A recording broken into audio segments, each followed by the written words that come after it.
പുറപ്പാടിന്റെ പുസ്തകം 36 അധ്യായം. വിശുദ്ധ കൂടാരത്തിന്റെ നിർമ്മാണം. വിശുദ്ധ സ്ഥലത്തിന്റെ നിർമ്മാണത്തിനായി ഏതു ജോലിയും ചെയ്യാൻ പോന്ന അറിവും സാമർഥ്യവും നൽകി കർത്താവ് അനുഗ്രഹിച്ച ബസാലേലും ഒഹോലിയാബും കരവിരുതുള്ള മറ്റാളുകളും അവിടുന്ന് കൽപ്പിച്ചതനുസരിച്ച് ജോലി ചെയ്യണം. ബസാലേലിനെയും ഒഹോലിയാബിനെയും കർത്താവ് അറിവും സാമർഥ്യവും നൽകി അനുഗ്രഹിച്ചവരും ജോലി ചെയ്യാൻ ഉൾപ്രേരണ ലഭിച്ചവരുമായ എല്ലാവരെയും മോശ വിളിച്ചുകൂട്ടി. വിശുദ്ധ കൂടാരത്തിന്റെ പണിക്കുവേണ്ടി ഇസ്രായേൽ ജനം കൊണ്ടുവന്ന കാഴ്ചകളെല്ലാം മോശയുടെ അടുക്കൽ നിന്ന് അവർ സ്വീകരിച്ചു. എല്ലാ പ്രഭാതത്തിലും ജനങ്ങൾ സ്വമേധയാ കാഴ്ചകൾ കൊണ്ടുവന്നിരുന്നു. അതിനാൽ വിശുദ്ധ കൂടാരത്തിന്റെ വിവിധ തരം പണികളിലേർപ്പെട്ടിരുന്ന വിദഗ്ധന്മാരെല്ലാവരും ജോലി നിർത്തി മോശയുടെ അടുത്തുവന്നു. അവർ മോശയോട് പറഞ്ഞു, കർത്താവ് നമ്മോട് കൽപ്പിച്ചിട്ടുള്ള ജോലിക്കാവശ്യമായതിൽ കൂടുതൽ വസ്തുക്കൾ ജനങ്ങൾ കൊണ്ടുവരുന്നു. ഉടനെ മോശ പാളയത്തിലെങ്ങും ഒരു കൽപ്പന വിളംബരം ചെയ്തു. വിശുദ്ധ കൂടാരത്തിനു വേണ്ടി പുരുഷനോ സ്ത്രീയോ ആരും ഇനി കാണിക്ക കൊണ്ടുവരേണ്ടതില്ല. അങ്ങനെ ജനങ്ങൾ കാണിക്ക കൊണ്ടുവരുന്നത് അവൻ നിയന്ത്രിച്ചു. എല്ലാ പണികൾക്കും ആവശ്യമായതിൽ കവിഞ്ഞ വസ്തുക്കൾ അവർക്ക് ലഭിച്ചിരുന്നു. പണിയിൽ ഏർപ്പെട്ടിരുന്നവരിൽ വിദഗ്ധരായവർ 10 വിരികൾ കൊണ്ട് കൂടാരമുണ്ടാക്കി.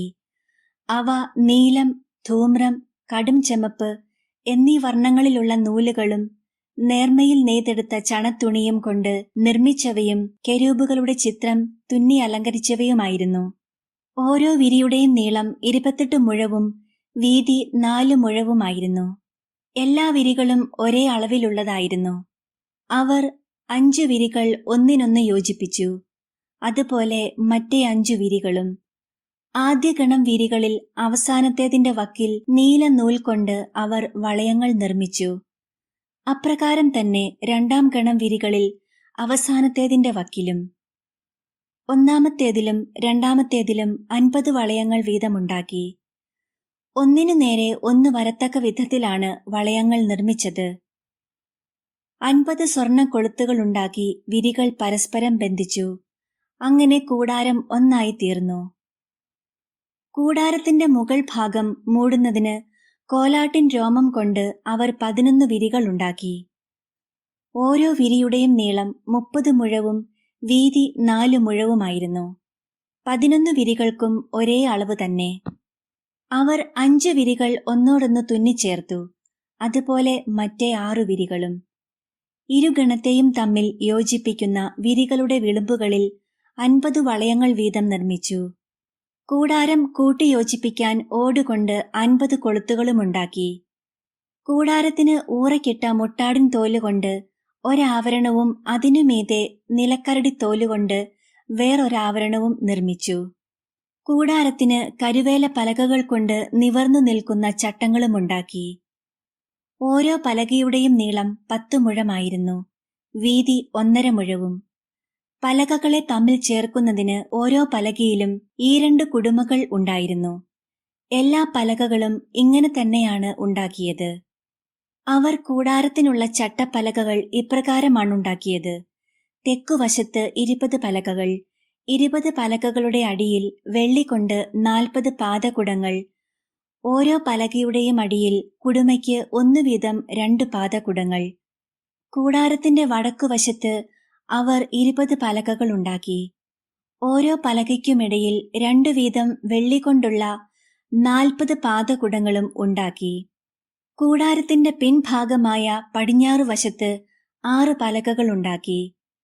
കൂടാരത്തിന്റെ പിൻഭാഗത്തെ 2 മൂലകൾക്കായി 2 പലകകളും.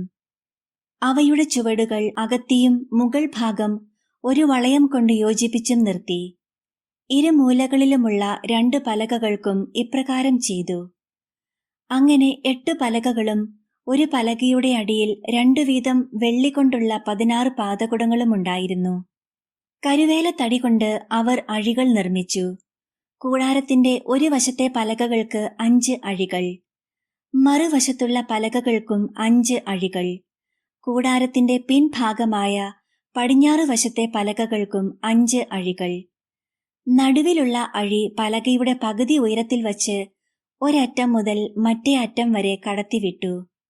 അവർ പലകകളും അഴികളും സ്വർണം കൊണ്ട് പൊതിയുകയും അഴികൾ കടത്താനുള്ള വളയങ്ങൾ സ്വർണം കൊണ്ട് നിർമ്മിക്കുകയും ചെയ്തു.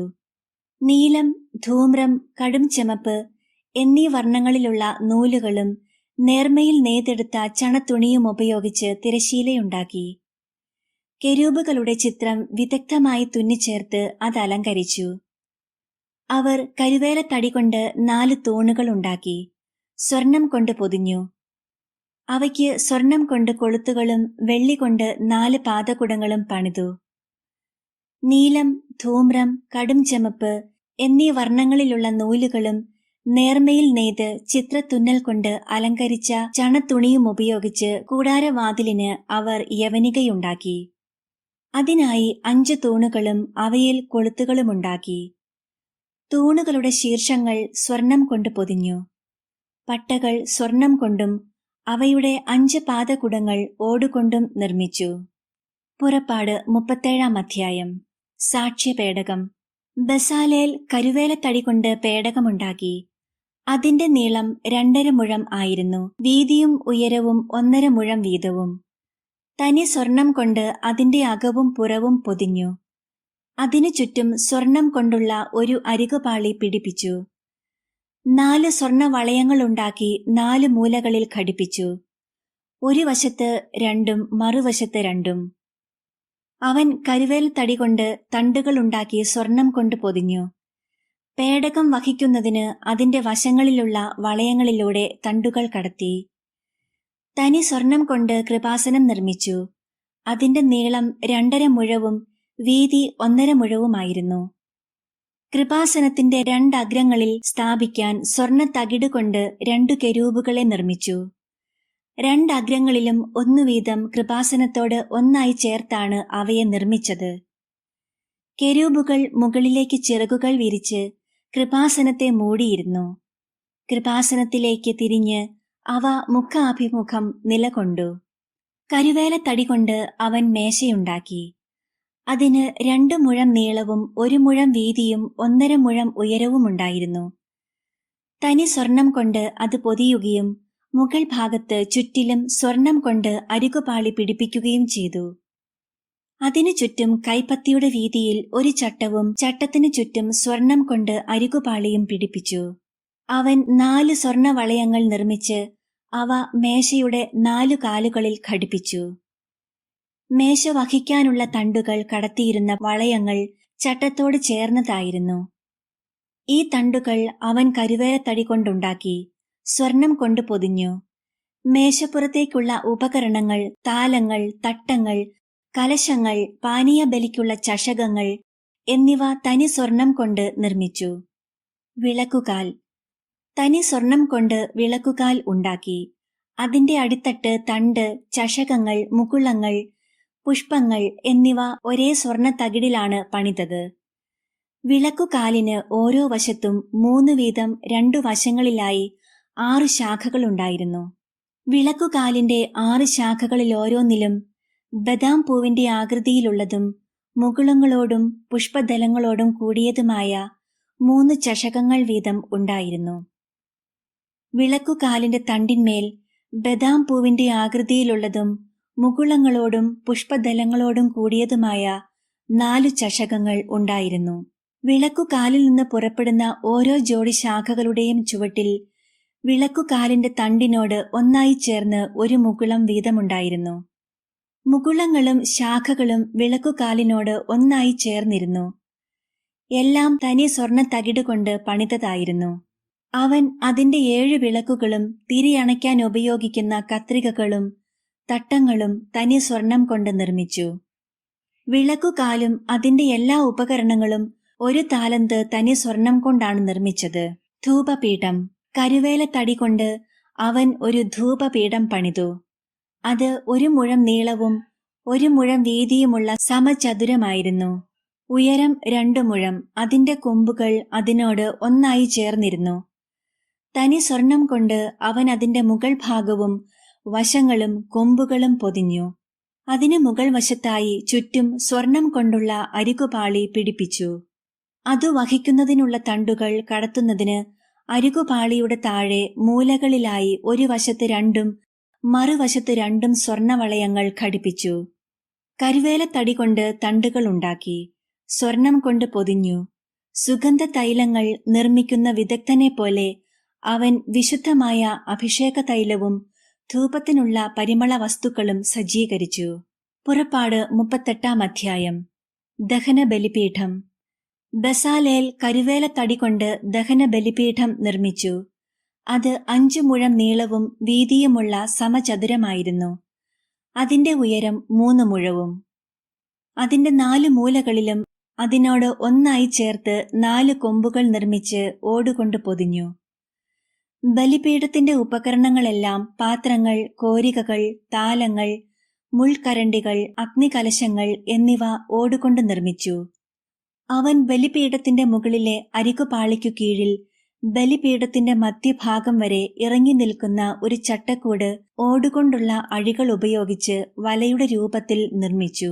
തണ്ടുകൾ കടത്തുന്നതിന് ഓടുകൊണ്ടുള്ള ചട്ടക്കൂടിന്റെ 4 മൂലകളിൽ 4 വളയങ്ങൾ ഘടിപ്പിച്ചു. അവൻ കരുവേലത്തടി കൊണ്ട് തണ്ടുകളുണ്ടാക്കി ഓടുകൊണ്ട് പൊതിഞ്ഞു.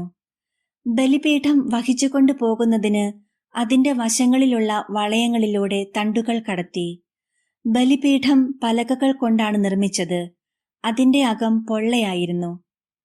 സമാഗമ കൂടാരത്തിന്റെ വാതിൽക്കൽ ശുശ്രൂഷ ചെയ്തിരുന്ന സ്ത്രീകളുടെ ഓട്ടുകണ്ണാടി ഉപയോഗിച്ച് ക്ഷാളനപാത്രവും അതിന്റെ പീഠവും നിർമ്മിച്ചു. കൂടാര അങ്കണം. അവൻ അങ്കണവും നിർമ്മിച്ചു. അതിന്റെ തെക്കുവശത്തെ മരനേർമയിൽ നെയ്തെടുത്ത ചണത്തുണി കൊണ്ടുള്ളതും 100 മുഴം നീളമുള്ളതുമായിരുന്നു. അതിന് 20 തൂണുകളും അവയ്ക്ക് ഓടുകൊണ്ടുള്ള 20 പാദകുടങ്ങളുമുണ്ടായിരുന്നു. തൂണുകളുടെ കൊളുത്തുകളും പട്ടകളും വെള്ളികൊണ്ട് നിർമ്മിച്ചവയായിരുന്നു. വടക്കുവശത്തെ മറ 100 മുഴം നീളമുള്ളതായിരുന്നു. അതിന് 20 തൂണുകളും അവയ്ക്ക് ഓടുകൊണ്ടുള്ള 20 പാദകുടങ്ങളുമുണ്ടായിരുന്നു. തൂണുകളുടെ കൊളുത്തുകളും പട്ടകളും വെള്ളികൊണ്ടുള്ളവയായിരുന്നു. പടിഞ്ഞാറ് വശത്തെ മറയ്ക്ക് 50 മുഴം നീളമുണ്ടായിരുന്നു. അതിന് 10 തൂണുകളും അവയ്ക്ക് 10 പാദകുടങ്ങളുമുണ്ടായിരുന്നു. തൂണുകളുടെ കൊളുത്തുകളും പട്ടകളും വെള്ളികൊണ്ടുള്ളവയായിരുന്നു. കിഴക്കുവശത്ത് 50 മുഴം. അങ്കണകവാടത്തിന്റെ ഒരു വശത്തെ മറകൾക്ക് 15 മുഴം നീളമുണ്ടായിരുന്നു. അവയ്ക്ക് 3 തൂണുകളും തൂണുകൾക്ക് 3 പാദകുടങ്ങളും ഉണ്ടായിരുന്നു. അങ്കണകവാടത്തിന്റെ മറുവശത്തും അപ്രകാരം തന്നെ 15 മുഴം നീളത്തിൽ മറയും അവയ്ക്ക് 3 തൂണുകളും തൂണുകൾക്ക് 3 പാദകുടങ്ങളും ഉണ്ടായിരുന്നു. അങ്കണത്തെ ചുറ്റിയുള്ള മറകളെല്ലാം നേർമയിൽ നെയ്തെടുത്ത ചണത്തുണി കൊണ്ടുള്ളതായിരുന്നു. തൂണുകളുടെ പാദകുടങ്ങൾ ഓടുകൊണ്ടും അവയുടെ കൊളുത്തുകളും പട്ടകളും വെള്ളികൊണ്ടും ഉള്ളതായിരുന്നു. അവയുടെ ശീർഷങ്ങൾ വെള്ളികൊണ്ട് പൊതിഞ്ഞിരുന്നു. അങ്കണത്തൂണുകൾക്കെല്ലാം വെള്ളികൊണ്ടുള്ള പട്ടകളുണ്ടായിരുന്നു. അങ്കണവാതിലിന്റെ യവനിക നീലം, ധൂമ്രം, കടും ചെമപ്പ് എന്നീ വർണ്ണങ്ങളിലുള്ള നൂലുകളും നേർമയിൽ നെയ്തെടുത്ത ചണത്തുണി ഉപയോഗിച്ചുള്ള ചിത്രത്തുന്നൽ കൊണ്ട് അലംകൃതമായിരുന്നു. അത് അങ്കണത്തിന്റെ മറകൾക്കനുസൃതമായി 20 മുഴം നീളവും 5 മുഴം വീതിയും ഉള്ളതായിരുന്നു. അതിന് 4 തൂണുകളും അവയ്ക്ക് ഓടുകൊണ്ടുള്ള 4 പാദകുടങ്ങളും ഉണ്ടായിരുന്നു. തൂണുകൾക്ക് വെള്ളികൊണ്ടുള്ള കൊളുത്തുകളും വെള്ളി പൊതിഞ്ഞ ശീർഷങ്ങളും വെള്ളിപ്പട്ടകളും ഉണ്ടായിരുന്നു. കൂടാരത്തിന്റെയും ചുറ്റുമുള്ള അങ്കണത്തിന്റെയും കുറ്റികളെല്ലാം ഓടുകൊണ്ടുള്ളവയായിരുന്നു. ഉപയോഗിച്ച ലോഹം. സാക്ഷ്യകൂടാരം നിർമ്മിക്കാൻ ഉപയോഗിച്ച വസ്തുക്കളുടെ കണക്ക് കാണിക്കുന്ന പട്ടികയാണിത്. മോശയുടെ കൽപ്പനയനുസരിച്ച് പുരോഹിതനായ അഹറോന്റെ പുത്രൻ ഇത്താമറിന്റെ നേതൃത്വത്തിൽ ലേവ്യരാണ് ഇത് തയ്യാറാക്കിയത്. യൂദാ ഗോത്രത്തിൽപ്പെട്ട ഹൂറിന്റെ പുത്രൻ ഊറിയുടെ മകനായ ബസാലേൽ കർത്താവ് മോശയോട് കൽപ്പിച്ചവയെല്ലാം നിർമ്മിച്ചു. ദാൻ ഗോത്രത്തിൽപ്പെട്ട അഹിസാമാക്കിന്റെ പുത്രൻ ഒഹോലിയാബ് അവന് സഹായത്തിനുണ്ടായിരുന്നു.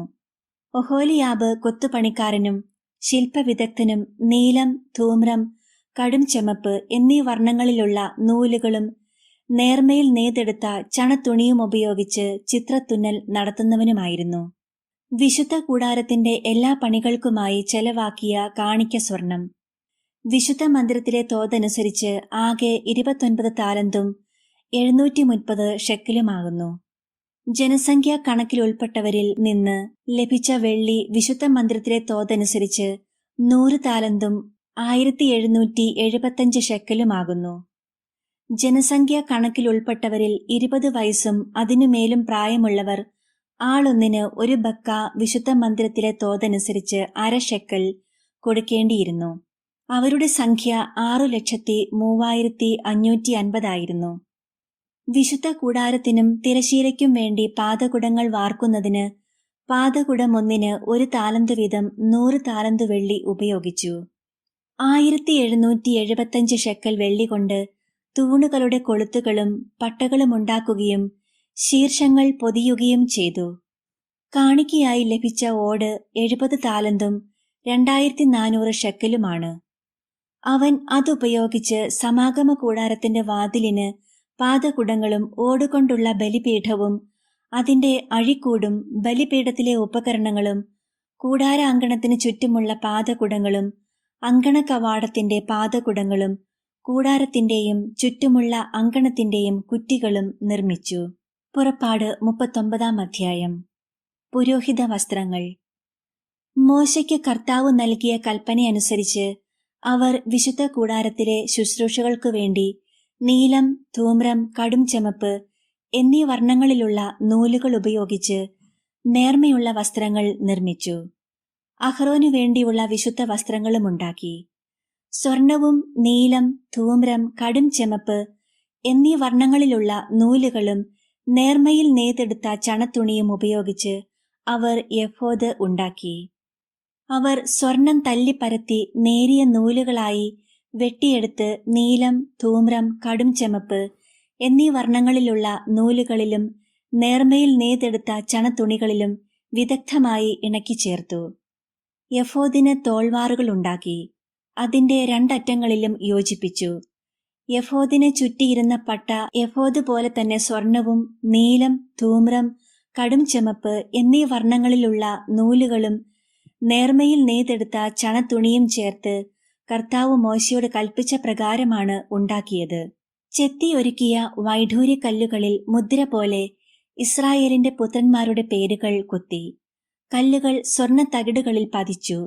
കർത്താവ് മോശയോട് കൽപ്പിച്ചതനുസരിച്ച് ഇസ്രായേൽ പുത്രന്മാരുടെ സ്മാരകശിലകളായി അവ എഫോദിന്റെ തോൾവാറുകളിൽ ഉറപ്പിച്ചു. അവർ എഫോദിന്റേതുപോലെയുള്ള ചിത്രപ്പണികളോടുകൂടിയ ഉരസ്ത്രാണവും നിർമ്മിച്ചു. സ്വർണ്ണ നൂലുകൾ, നീലം, ധൂമ്രം, കടും ചെമപ്പ് എന്നീ നിറങ്ങളുള്ള നൂലുകൾ, നേർമയിൽ നെയ്തെടുത്ത ചണത്തുണി എന്നിവ ഉപയോഗിച്ചാണ് അതു നിർമ്മിച്ചത്. ഉരസ്ത്രാണം സമചതുരത്തിൽ 2 മടക്കുള്ളതായിരുന്നു. അതിന് 1 ചാൺ നീളവും 1 ചാൺ വീതിയുമുണ്ടായിരുന്നു. അതിന്മേൽ അവർ 4 നിര രത്നങ്ങൾ പതിച്ചു.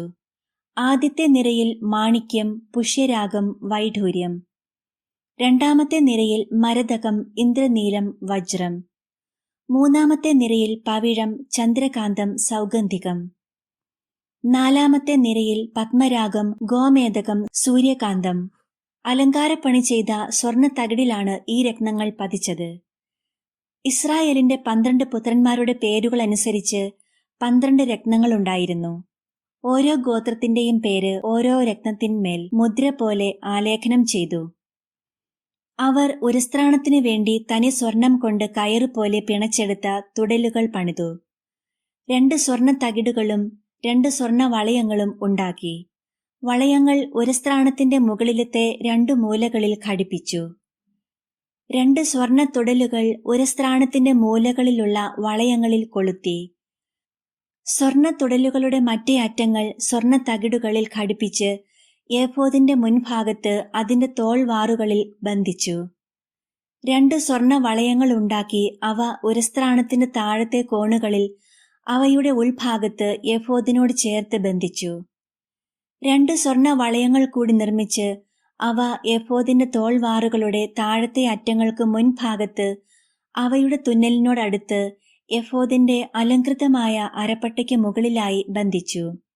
കർത്താവ് മോശയോട് കൽപ്പിച്ചതുപോലെ ഉരസ്ത്രാണം എഫോദിന്റെ അലങ്കൃതമായ അരപ്പട്ടയ്ക്ക് മുകളിൽ നിന്ന് ഇളകിപ്പോകാതിരിക്കാൻ അവയുടെ വളയങ്ങൾ ഒരു നീല ചരട് കൊണ്ട് ബന്ധിച്ചു. എഫോദിന്റെ നിലയങ്കി നീല നിറത്തിൽ നെയ്തെടുത്തു. തല കടത്താൻ അതിന്റെ നടുവിൽ ഒരു ദ്വാരമുണ്ടായിരുന്നു. ധരിക്കുമ്പോൾ കീറിപ്പോകാതിരിക്കാൻ ഉടുപ്പുകൾക്ക് ചെയ്യാറുള്ളതുപോലെ ദ്വാരത്തിനു ചുറ്റും ഒരു നാട തുന്നിച്ചേർത്തു. നിലയങ്കിയുടെ വിളിമ്പിനു ചുറ്റും നീലം, ധൂമ്രം, കടും ചെമപ്പ് എന്നീ വർണ്ണങ്ങളുള്ള പിരിച്ച ചണനൂലുകൊണ്ട് മാതള നാരങ്ങകൾ തുന്നിച്ചേർത്തു. അവർ തനി സ്വർണം കൊണ്ട് മണികളുണ്ടാക്കി നിലയങ്കിയുടെ വിളിമ്പിനു ചുറ്റും മാതള നാരങ്ങകളുടെ ഇടയിൽ ബന്ധിച്ചു. കർത്താവ് മോശയോട് കൽപ്പിച്ചതുപോലെ ശുശ്രൂഷയ്ക്കുള്ള നിലയങ്കിയുടെ വിളിമ്പിനു ചുറ്റും ഒന്നിടവിട്ട് മണികളും മാതള നാരങ്ങകളും ഉണ്ടായിരുന്നു. അവർ അഹ്റോനും അവന്റെ പുത്രന്മാർക്കും വേണ്ടി നേർത്ത ചണം കൊണ്ട് അങ്കികൾ നെയ്തു. നേരിയ ചണം കൊണ്ട് തലപ്പാവും തൊപ്പികളും നേരിയ ചണച്ചരടുകൊണ്ട് കാൽച്ചട്ടയും ഉണ്ടാക്കി. കർത്താവ് മോശയോട് കൽപ്പിച്ചതുപോലെ അവർ നേർത്ത ചണത്തുണിയും നീലം, ധൂമ്രം, കടും ചെമപ്പ് എന്നീ വർണ്ണങ്ങളുള്ള നൂലുകളും ഉപയോഗിച്ച് ചിത്രത്തയ്യലിൽ അരപ്പട്ടയുണ്ടാക്കി. വിശുദ്ധ കിരീടത്തിന് തകിട് അവർ തനി സ്വർണം കൊണ്ട് നിർമ്മിച്ച് അതിന്മേൽ ഒരു മുദ്രയെന്ന പോലെ കർത്താവിന് സമർപ്പിതൻ എന്ന് കൊത്തിവെച്ചു. കർത്താവ് മോശയോട് കൽപ്പിച്ചതുപോലെ തലപ്പാവിന്റെ മുൻവശത്ത് ബന്ധിക്കാൻ തകിടിന്മേൽ ഒരു നീലച്ചരട് പിടിപ്പിച്ചു. ഇങ്ങനെ സമാഗമ കൂടാരത്തിന്റെ പണികളെല്ലാം അവസാനിച്ചു. കർത്താവ് മോശയോട് കൽപ്പിച്ചതനുസരിച്ച് ഇസ്രായേൽ ജനം എല്ലാ കാര്യങ്ങളും ചെയ്തു. അവർ കൂടാരം അതിന്റെ എല്ലാ ഉപകരണങ്ങളോടും കൂടി മോശയുടെ അടുക്കൽ കൊണ്ടുവന്നു. കൊളുത്തുകൾ, പലകകൾ, അഴികൾ, തൂണുകൾ, പാദകുടങ്ങൾ, ഊറക്കിട്ട മുട്ടാടിൻ തോലുകൊണ്ടുള്ള വിരി, നിലക്കരടിത്തോലുകൊണ്ടുള്ള വിരി, തിരശീല, സാക്ഷ്യപേടകം, അതിന്റെ തണ്ടുകൾ, കൃപാസനം, മേശ, അതിന്റെ ഉപകരണങ്ങൾ, തിരുസാന്നിധ്യത്തിന്റെ അപ്പം, തനി സ്വർണം കൊണ്ട് നിർമ്മിച്ച വിളക്കുകാൽ, അതിലെ ദീപനിര, അതിന്റെ ഉപകരണങ്ങൾ, വിളക്കിനുള്ള എണ്ണ, സ്വർണ ബലിപീഠം, അഭിഷേക തൈലം, പരിമള ധൂപത്തിനുള്ള സുഗന്ധദ്രവ്യങ്ങൾ, കൂടാരവാതിലിന്റെ യവനിക, ഓടുകൊണ്ടുള്ള ബലിപീഠം, ചട്ടക്കൂട്, തണ്ടുകൾ, ഉപകരണങ്ങൾ, ക്ഷാളനപാത്രം, അതിന്റെ പീഠം, അങ്കണത്തിന്റെ മറകൾ, തൂണുകൾ, പാദകുടങ്ങൾ, അങ്കണ കവാടത്തിന്റെ യവനിക, കയറുകൾ, കുറ്റികൾ, സമാഗമ കൂടാരത്തിലെ ശുശ്രൂഷയ്ക്കുള്ള പാത്രങ്ങൾ, വിശുദ്ധ സ്ഥലത്തെ ശുശ്രൂഷയ്ക്കു വേണ്ട വിശുദ്ധ വസ്ത്രങ്ങൾ, പുരോഹിതനായ അഹ്റോന്റെ വിശുദ്ധ വസ്ത്രങ്ങൾ, അവന്റെ പുത്രന്മാർ പുരോഹിത ശുശ്രൂഷയ്ക്ക് അണിയേണ്ട വസ്ത്രങ്ങൾ. കർത്താവ് മോശയോട് കൽപ്പിച്ചതുപോലെ തന്നെ ഇസ്രായേൽ ജനം ഇവയെല്ലാം ഉണ്ടാക്കി. അവർ ചെയ്ത ജോലികളെല്ലാം മോശ പരിശോധിച്ചു. കർത്താവ് കൽപ്പിച്ചതുപോലെ തന്നെ അവർ പ്രവർത്തിച്ചിരിക്കുന്നു. മോശ അവരെ അനുഗ്രഹിച്ചു. പുറപ്പാടിന്റെ പുസ്തകം 40-ാം അധ്യായം. കൂടാരപ്രതിഷ്ഠ. കർത്താവ് മോശയോട് അരുളി ചെയ്തു, 1-ാം മാസത്തിന്റെ 1-ാം ദിവസം നീ സമാഗമ കൂടാരം സ്ഥാപിക്കണം. സാക്ഷ്യപേടകം അതിനുള്ളിൽ പ്രതിഷ്ഠിച്ച് തിരശീല കൊണ്ട് മറയ്ക്കണം. മേശ കൊണ്ടുവന്ന് അതിന്റെ ഉപകരണങ്ങളെല്ലാം അതിന്മേൽ ക്രമപ്പെടുത്തി വയ്ക്കണം. വിളക്കുകാൽ കൊണ്ടുവന്ന് അതിന്മേൽ വിളക്കുകൾ ഉറപ്പിക്കുക. ധൂപാർച്ചനയ്ക്കുള്ള സ്വർണപീഠം സാക്ഷ്യപേടകത്തിന്റെ മുൻപിൽ സ്ഥാപിക്കുകയും കൂടാരവാതിലിന് യവനിക ഇടുകയും വേണം. സമാഗമ കൂടാരത്തിന്റെ വാതിലിന് മുൻപിൽ നീ ദഹന ബലിപീഠം സ്ഥാപിക്കണം. സമാഗമ കൂടാരത്തിന്റെയും ബലിപീഠത്തിന്റെയും മധ്യേ ക്ഷാളനപാത്രം വച്ച് അതിൽ വെള്ളമൊഴിക്കുക. ചുറ്റും അങ്കണമൊരുക്കി അങ്കണ കവാടത്തിൽ യവനിക തൂക്കിയിടണം. അതിനുശേഷം അഭിഷേക തൈലമെടുത്ത് കൂടാരവും അതിലുള്ള സകലതും അഭിഷേചിക്കുക.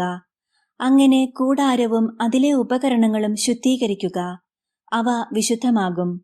ദഹന ബലിപീഠവും അതിലെ ഉപകരണങ്ങളും അഭിഷേചിച്ച് ശുദ്ധീകരിക്കുക. ബലിപീഠം അതിവിശുദ്ധമാകും. ക്ഷാളനപാത്രവും അതിന്റെ പീഠവും അഭിഷേചിച്ച് ശുദ്ധീകരിക്കണം. അനന്തരം അഹ്റോനെയും അവന്റെ പുത്രന്മാരെയും സമാഗമ കൂടാരത്തിന്റെ വാതിൽക്കൽ കൊണ്ടുവന്ന് വെള്ളം കൊണ്ട് കഴുകണം.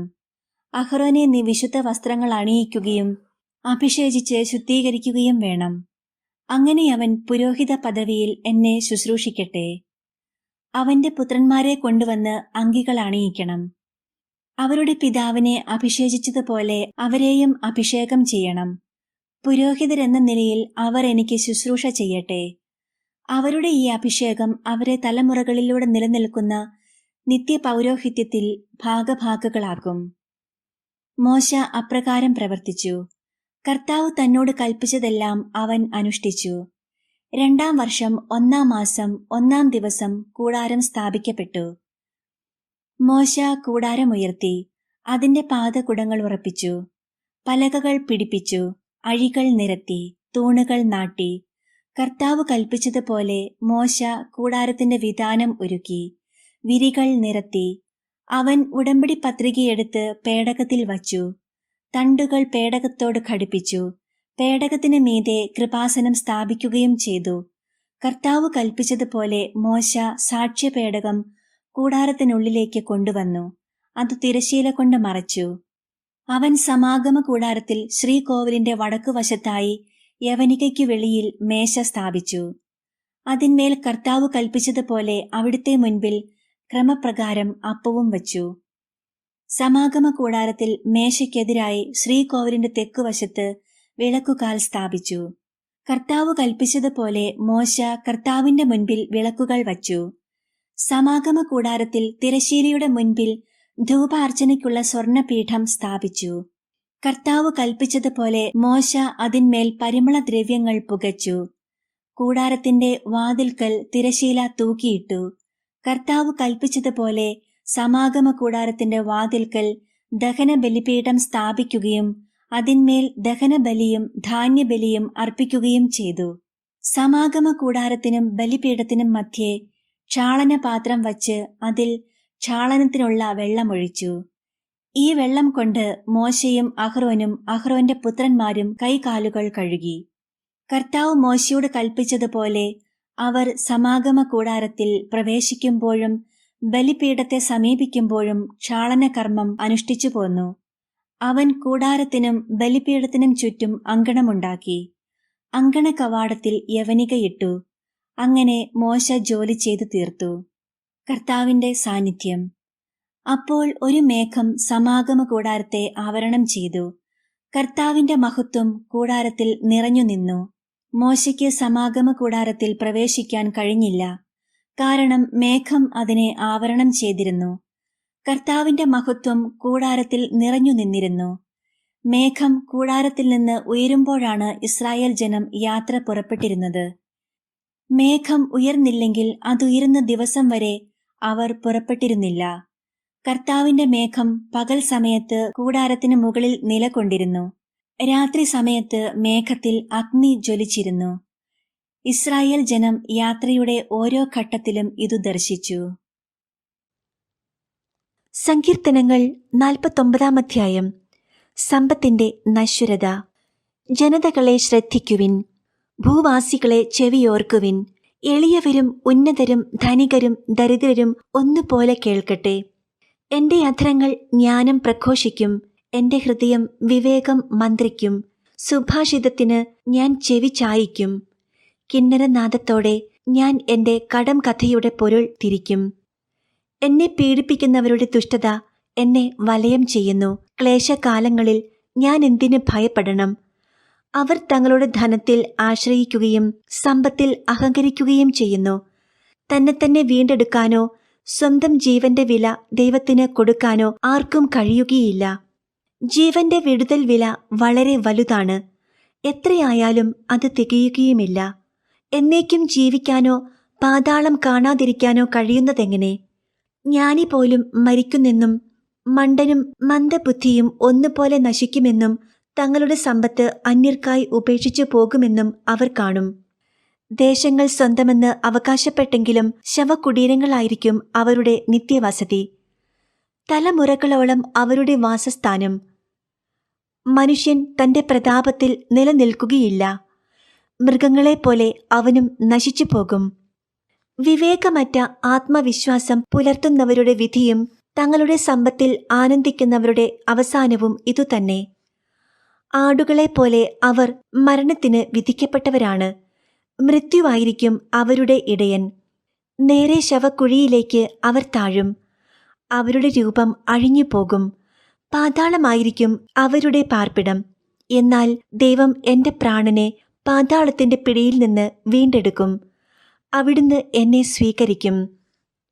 ഒരുവൻ സമ്പന്നനാകുമ്പോഴും അവന്റെ ഭവനത്തിന്റെ മഹത്വം വർദ്ധിക്കുമ്പോഴും നീ ഭയപ്പെടേണ്ട. അവൻ മരിക്കുമ്പോൾ ഒന്നും കൂടെ കൊണ്ടുപോവുകയില്ല. അവന്റെ മഹത്വം അവനെ അനുഗമിക്കുകയുമില്ല. ജീവിതകാലത്ത് സന്തുഷ്ടനെന്ന് കരുതിയെങ്കിലും അവന്റെ ഐശ്വര്യം കണ്ട് ആളുകൾ അവനെ സ്തുതിച്ചെങ്കിലും അവൻ തന്റെ പിതാക്കന്മാരോട് ചേരും. ഇനിമേൽ അവൻ പ്രകാശം കാണുകയില്ല. മനുഷ്യൻ തന്റെ പ്രതാപത്തിൽ നിലനിൽക്കുകയില്ല. മൃഗങ്ങളെപ്പോലെ അവൻ നശിച്ചു പോകും. സങ്കീർത്തനങ്ങൾ 50-ാം അധ്യായം. കൃതജ്ഞത യഥാർത്ഥ ബലി. കർത്താവായ ദൈവം, ശക്തനായവൻ സംസാരിക്കുന്നു. കിഴക്കു മുതൽ പടിഞ്ഞാറ് വരെയുള്ള ഭൂമി മുഴുവനെയും അവിടുന്ന് വിളിക്കുന്നു. സൗന്ദര്യത്തികവായ സിയോനിൽ നിന്ന് ദൈവം പ്രകാശിക്കുന്നു. നമ്മുടെ ദൈവം വരുന്നു. അവിടുന്ന് മൗനമായിരിക്കുകയില്ല. അവിടുത്തെ മുൻപിൽ സംഹാര അഗ്നിയുണ്ട്. അവിടുത്തെ ചുറ്റും കൊടുങ്കാറ്റ് ഇരമ്പുന്നു. തന്റെ ജനത്തെ വിധിക്കാൻ അവിടുന്ന് ആകാശത്തെയും ഭൂമിയെയും വിളിക്കുന്നു. ബലിയർപ്പണത്തോടെ എന്നോട് ഉടമ്പടി ചെയ്തിട്ടുള്ള എന്റെ വിശ്വസ്തരെ എന്റെ അടുത്ത് വിളിച്ചു കൂട്ടുവിൻ. ആകാശം അവിടുത്തെ നീതിയെ ഉദ്ഘോഷിക്കുന്നു. ദൈവം തന്നെയാണ് വിധികർത്താവ്. എന്റെ ജനമേ, കേൾക്കുവിൻ. ഞാൻ ഇതാ സംസാരിക്കുന്നു. ഇസ്രായേലേ, ഞാൻ നിനക്കെതിരെ സാക്ഷ്യം നൽകും. ഞാനാണ് ദൈവം, നിന്റെ ദൈവം. നിന്റെ ബലികളെക്കുറിച്ച് ഞാൻ നിന്നെ ശാസിക്കുന്നില്ല. നിന്റെ ദഹനബലികൾ നിരന്തരം എന്റെ മുൻപിലുണ്ട്. നിന്റെ വീട്ടിൽ നിന്ന് കാളയെയോ നിന്റെ ആട്ടിൻപറ്റത്തിൽ നിന്ന് മുട്ടാടിനെയോ ഞാൻ സ്വീകരിക്കുകയില്ല. വനത്തിലെ സർവ്വമൃഗങ്ങളും കുന്നുകളിലെ ആയിരക്കണക്കിന് കന്നുകാലികളും എന്റേതാണ്. ആകാശത്തിലെ പറവകളെ ഞാൻ അറിയുന്നു. വയലിൽ ചരിക്കുന്നവയെല്ലാം എന്റേതാണ്. എനിക്ക് വിശന്നാൽ ഞാൻ നിന്നോട് പറയുകയില്ല. ലോകവും അതിലുള്ള സമസ്തവും എന്റേതാണ്. ഞാൻ കാളകളുടെ മാംസം തിന്നുമോ? ആടുകളുടെ രക്തം കുടിക്കുമോ? കൃതജ്ഞതയായിരിക്കട്ടെ നീ ദൈവത്തിനർപ്പിക്കുന്ന ബലി. അത്യുന്നതനുള്ള നിന്റെ നേർച്ചകൾ നിറവേറ്റുക. അനർത്ഥകാലത്ത് എന്നെ വിളിച്ചപേക്ഷിക്കുക. ഞാൻ നിന്നെ മോചിപ്പിക്കും. നീ എന്നെ മഹത്വപ്പെടുത്തുകയും ചെയ്യും.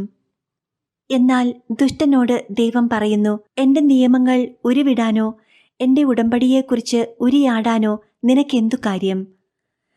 നീ ശിക്ഷണത്തെ വെറുക്കുന്നു. എന്റെ വചനത്തെ നീ അവഗണിക്കുന്നു. കള്ളനെ കണ്ടാൽ നീ അവനോട് കൂട്ടുചേരും. വ്യഭിചാരികളോട് നീ ചങ്ങാത്തം കൂടുന്നു. നിന്റെ വായ് നീ തിന്മയ്ക്ക് തുറന്നിട്ടിരിക്കുന്നു.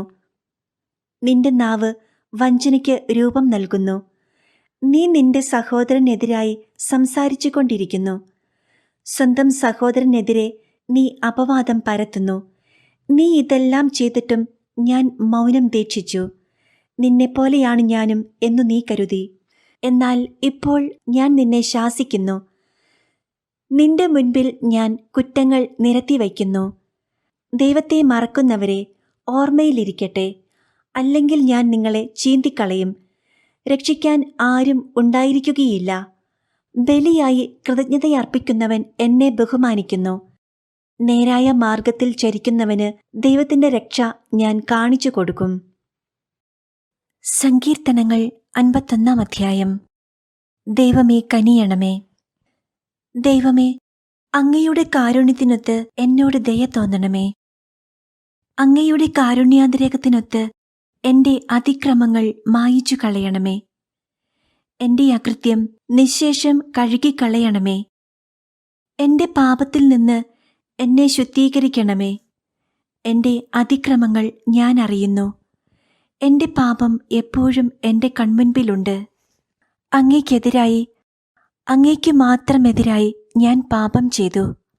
അങ്ങയുടെ മുൻപിൽ ഞാൻ തിന്മ പ്രവർത്തിച്ചു. അതുകൊണ്ട് അങ്ങയുടെ വിധി നിർണയത്തിൽ അങ്ങ് നീതിയുക്തനാണ്. അങ്ങയുടെ വിധിവാചകം കുറ്റമറ്റതാണ്. പാപത്തോടെയാണ് ഞാൻ പിറന്നത്. അമ്മയുടെ ഉദരത്തിൽ ഉരുവായപ്പോഴേ ഞാൻ പാപിയാണ്. ഹൃദയ പരമാർത്ഥതയാണ് ഞാൻ ആഗ്രഹിക്കുന്നത്. ആകയാൽ എന്റെ അന്തരംഗത്തിൽ ജ്ഞാനം പകരണമേ. ഹിസോപ്പ് കൊണ്ട് എന്നെ പവിത്രീകരിക്കണമേ. ഞാൻ നിർമ്മലനാകും. എന്നെ കഴുകണമേ. ഞാൻ മഞ്ഞിനേക്കാൾ വെണ്മയുള്ളവനാകും.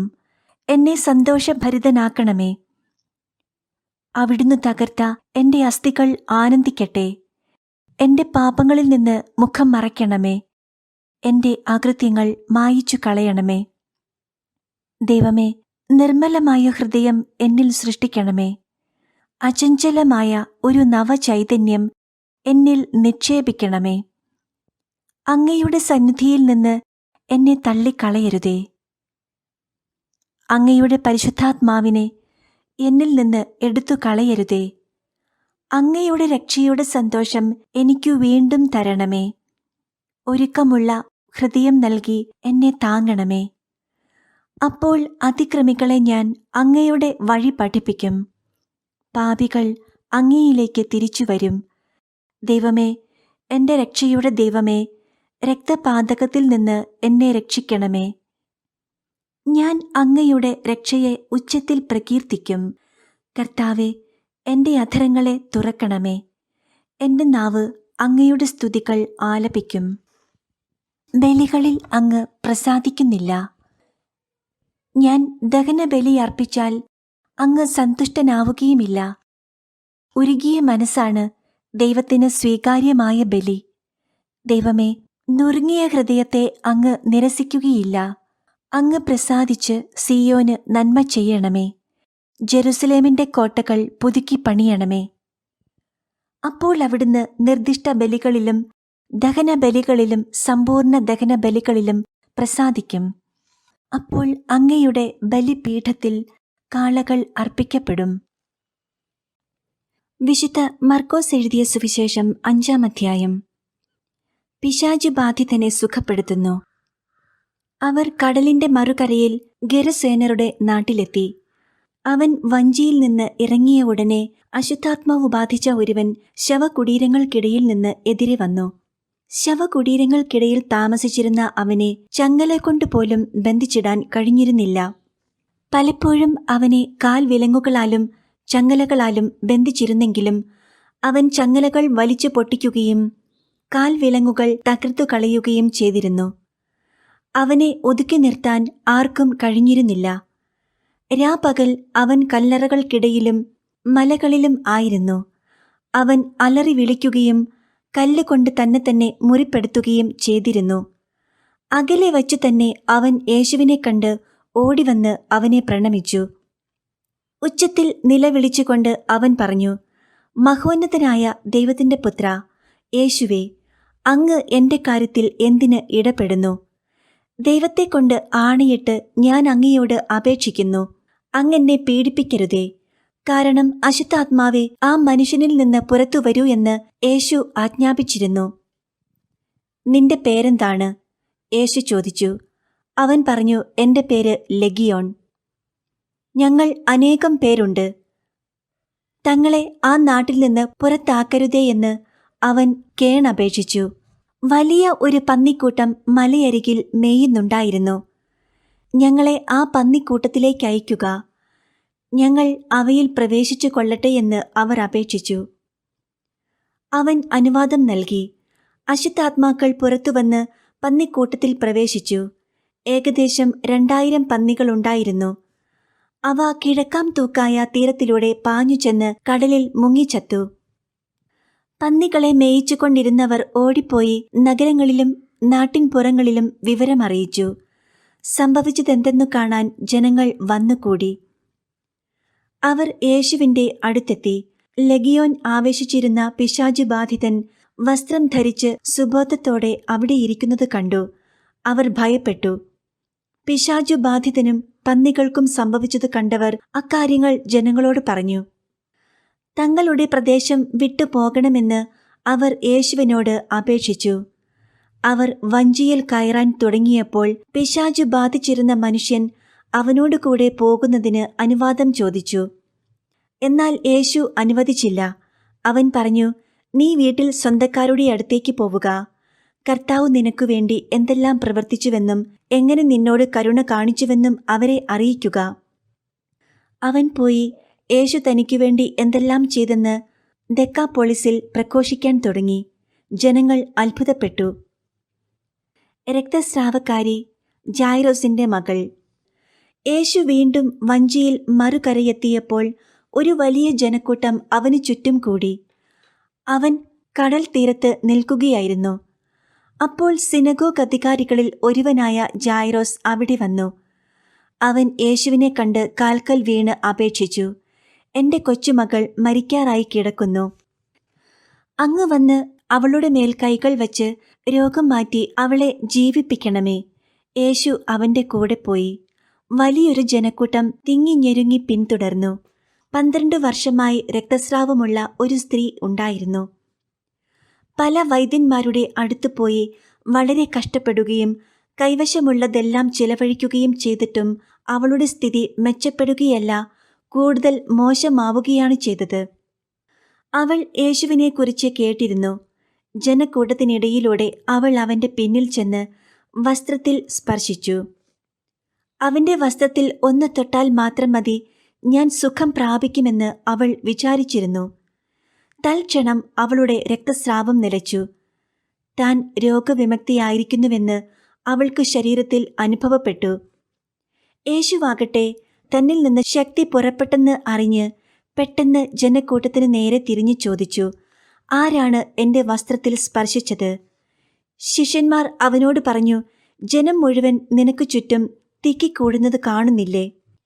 എന്നിട്ടും ആരാണ് എന്നെ സ്പർശിച്ചത് എന്ന് നീ ചോദിക്കുന്നുവോ?" ആരാണ് അത് ചെയ്തതെന്നറിയാൻ അവൻ ചുറ്റും നോക്കി. ആ സ്ത്രീ തനിക്ക് സംഭവിച്ചതറിഞ്ഞ് ഭയന്നു വിറച്ച് അവന്റെ കാൽക്കൽ വീണ് സത്യം തുറന്നു പറഞ്ഞു. അവൻ അവളോട് പറഞ്ഞു, "മകളെ, നിന്റെ വിശ്വാസം നിന്നെ രക്ഷിച്ചിരിക്കുന്നു. സമാധാനത്തോടെ പോവുക. വ്യാധിയിൽ നിന്ന് വിമുക്തയായിരിക്കുക." യേശു സംസാരിച്ചുകൊണ്ടിരിക്കെ സിനഗോഗ് അധികാരിയുടെ വീട്ടിൽ നിന്ന് ചിലർ വന്ന് പറഞ്ഞു, "നിന്റെ മകൾ മരിച്ചു. ഗുരുവിനെ ഇനിയും എന്തിന് ബുദ്ധിമുട്ടിക്കുന്നു?" അതുകേട്ട് യേശു സിനഗോഗ് അധികാരിയോട് പറഞ്ഞു, "ഭയപ്പെടേണ്ട, വിശ്വസിക്കുക മാത്രം ചെയ്യുക."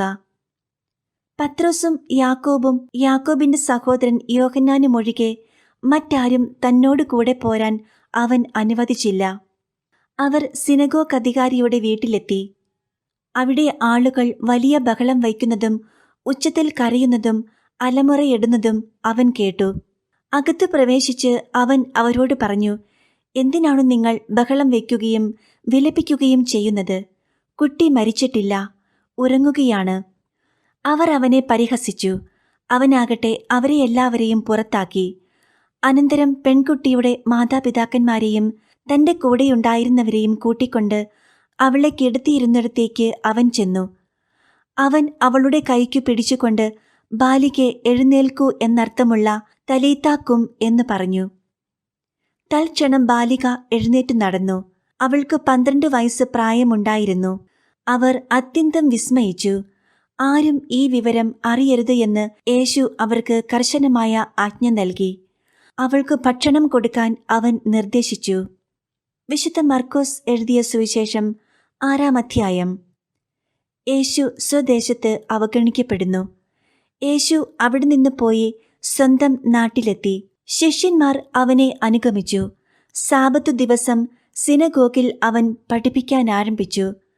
അവന്റെ വാക്കുകേട്ട പലരും ആശ്ചര്യപ്പെട്ടു പറഞ്ഞു, "ഇവന് ഇതെല്ലാം എവിടെ നിന്ന്? ഇവനു കിട്ടിയ ഈ ജ്ഞാനമെന്ത്?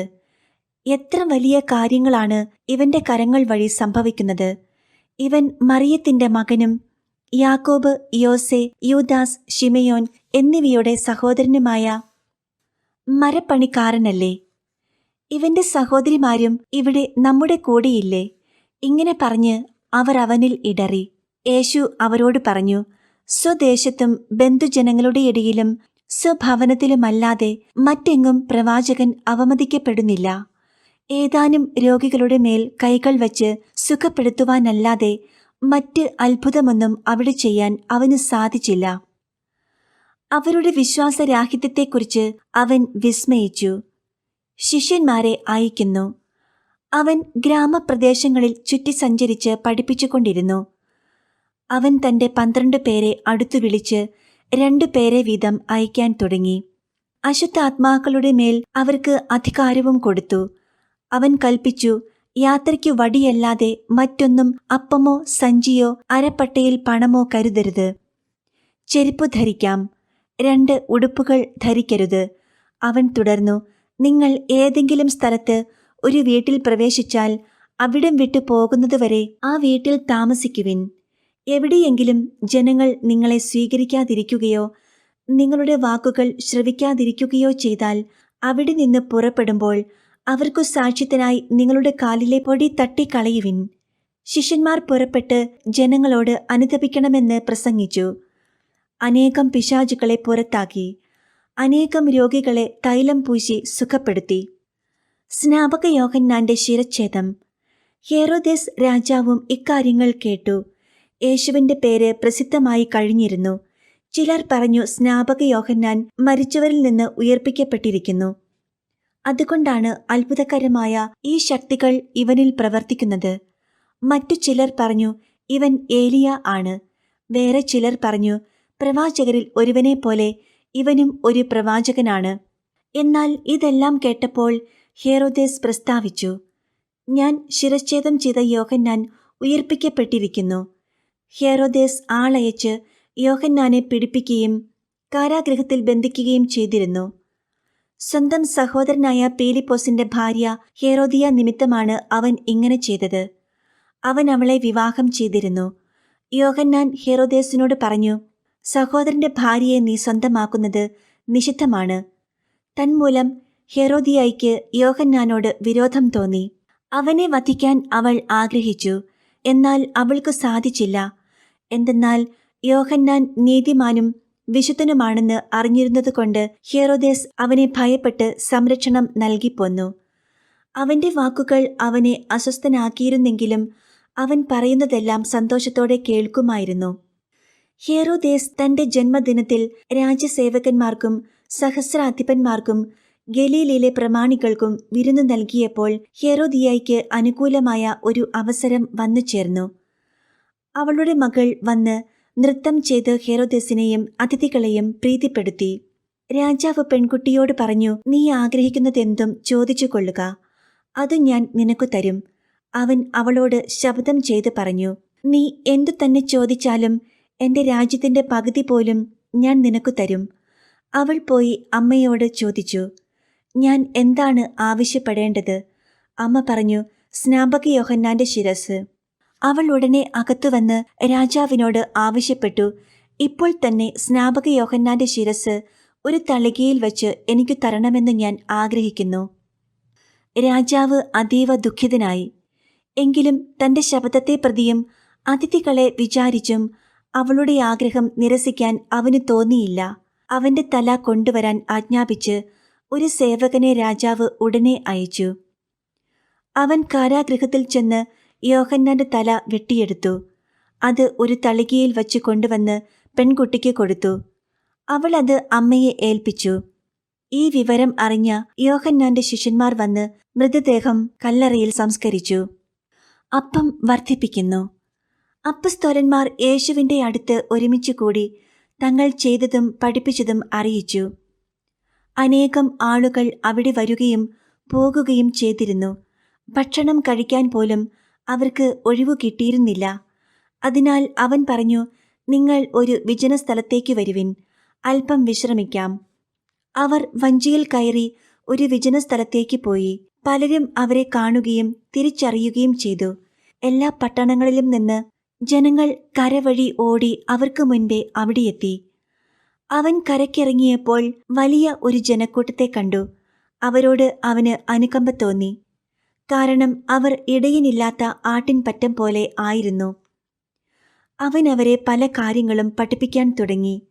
നേരം വൈകിയപ്പോൾ ശിഷ്യന്മാർ അവന്റെ അടുത്തുവന്ന് പറഞ്ഞു, ഇത് ഒരു വിജന പ്രദേശമാണല്ലോ, സമയവും വൈകിയിരിക്കുന്നു. ചുറ്റുമുള്ള നാട്ടിൻപുറങ്ങളിലും ഗ്രാമങ്ങളിലും ചെന്ന് എന്തെങ്കിലും വാങ്ങി ഭക്ഷിക്കാൻ അവരെ പറഞ്ഞയക്കുക. അവൻ പ്രതിവചിച്ചു, നിങ്ങൾ തന്നെ അവർക്ക് ഭക്ഷിക്കാൻ കൊടുക്കുവിൻ. അവർ പറഞ്ഞു, ഞങ്ങൾ ചെന്ന് 200 ദെനാറിക്ക് അപ്പം വാങ്ങിക്കൊണ്ടുവന്ന് അവർക്ക് ഭക്ഷിക്കാൻ കൊടുക്കട്ടെയോ? അവൻ ചോദിച്ചു, നിങ്ങളുടെ കൈവശം എത്ര അപ്പമുണ്ട്? ചെന്ന് നോക്കുവിൻ. അവർ ചെന്ന് നോക്കിയിട്ട് പറഞ്ഞു, 5 അപ്പവും 2 മീനും. പുൽത്തകിടിയിൽ കൂട്ടം കൂട്ടമായി ഇരിക്കാൻ അവൻ ജനങ്ങൾക്ക് നിർദ്ദേശം നൽകി. 100ഉം 50ഉം വീതമുള്ള കൂട്ടങ്ങളായി അവർ ഇരുന്നു. അവൻ 5 അപ്പവും 2 മീനും എടുത്ത് സ്വർഗത്തിലേക്ക് നോക്കി കൃതജ്ഞതാസ്തോത്രം ചെയ്ത് അപ്പം മുറിച്ചതിനു ശേഷം ജനങ്ങൾക്കു വിളമ്പാൻ ശിഷ്യന്മാരെ ഏൽപ്പിച്ചു. ആ 2 മീനും അവൻ എല്ലാവർക്കുമായി വിഭജിച്ചു. അവരെല്ലാവരും ഭക്ഷിച്ച് തൃപ്തരായി. ബാക്കി വന്ന അപ്പക്കഷ്ണങ്ങളും മീനും 12 കുട്ടം നിറയെ അവർ ശേഖരിച്ചു. അപ്പം ഭക്ഷിച്ചവർ 5000 പുരുഷന്മാരായിരുന്നു. യേശു വെള്ളത്തിനു മീതെ നടക്കുന്നു. താൻ ജനക്കൂട്ടത്തെ പിരിച്ചുവിടുമ്പോഴേക്കും വഞ്ചിയിൽ കയറി തനിക്ക് മുൻപേ മറുകരയിലുള്ള ബേത്സെയ്ദയിലേക്ക് പോകാൻ അവൻ ശിഷ്യന്മാരെ നിർബന്ധിച്ചു. ആളുകളോട് യാത്ര പറഞ്ഞ ശേഷം അവൻ പ്രാർത്ഥിക്കാൻ മലയിലേക്ക് പോയി. വൈകുന്നേരമായപ്പോൾ വഞ്ചി നടുക്കടലിലായിരുന്നു. അവൻ തനിച്ചു കരയിലും. അവർ വഞ്ചി തുഴഞ്ഞ് അവശരായി എന്ന് അവൻ മനസ്സിലാക്കി. കാരണം കാറ്റ് പ്രതികൂലമായിരുന്നു. രാത്രിയുടെ 4-ാം യാമത്തിൽ അവൻ കടലിനു മീതെ നടന്ന് അവരുടെ അടുത്തെത്തി അവരെ കടന്നു പോകാൻ ഭാവിച്ചു. അവൻ കടലിനു മീതെ നടക്കുന്നത് കണ്ട് അത് ഒരു ഭൂതമായിരിക്കുമെന്ന് കരുതി അവർ നിലവിളിച്ചു. അവരെല്ലാവരും അവനെ കണ്ട് പരിഭ്രമിച്ചു പോയി. ഉടനെ അവൻ അവരോട് സംസാരിച്ചു. ധൈര്യമായിരിക്കുവിൻ, ഞാനാണ്, ഭയപ്പെടേണ്ട. അവൻ വഞ്ചിയിൽ കയറി. അപ്പോൾ കാറ്റ് ശമിച്ചു. അവർ ആശ്ചര്യഭരിതരായി. കാരണം അപ്പത്തെക്കുറിച്ച് അവർ ഗ്രഹിച്ചിരുന്നില്ല. അവരുടെ ഹൃദയം മന്ദീഭവിച്ചിരുന്നു.